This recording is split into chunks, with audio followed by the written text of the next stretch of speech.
Welcome everyone to another episode of Beer of the Week, brought to you by yours truly, Andy and Garrett.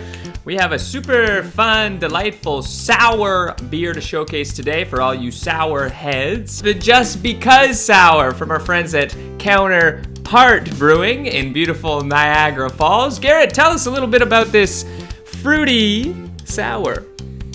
Well, we wanted to talk a little bit about sour ales, and given it is in the warmer weather that we are, currently sour ales tend to be a little bit more popular. Why?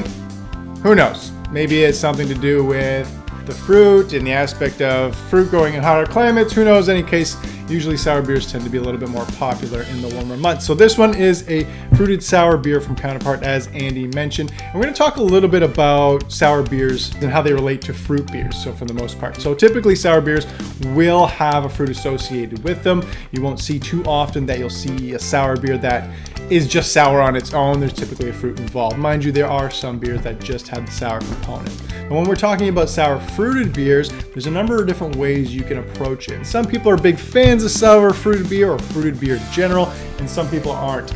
It's a little bit polarizing. Andy, you're a big fan of sour fruited beer, are you not? I'm a fruity boy, Garrett. That you are. And like I was saying, there's a number of different ways that you can do it. So you can add the fruit directly into the boil itself. You can add the fruit into the fermentation part, or you can even have the fruit added a little bit further after. Let's say it ferments on the fruit, or it's added at the end.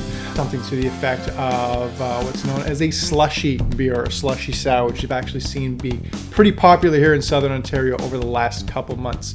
Whichever way you like drinking your fruited beer, it's always nice to give it a shot and check out the brewery. Maybe inquire a little bit about how it was made. You may like one style of fruited beer over the other, but definitely worth a look for sure. Yeah, definitely. I think something to showcase, this is a Niagara-based brewery. The Niagara region being quite the hub for craft breweries. I think the last time we checked, there's over 17 breweries in the region. So definitely a wonderful place to go on a weekend just to check out some amazing craft breweries in the province. Counterpart is awesome, not only for their wonderful selection of IPAs, sours, lagers, the whole rainbow of exciting craft beer styles, but also they're pretty good food as well. Some nice chicken sandwiches. Yeah, fried chicken.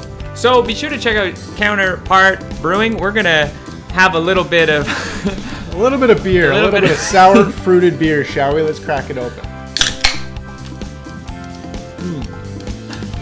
Smells wonderful. Garrett, what type of fruit is in this beer? So, according to the can, which I had to read like 4 or 5 times because there's so many fruits packed in this beer, but cherry, plum, peach, guava, and Meyer lemon. Let's give it a shot. Cheers, amigo. Cheers.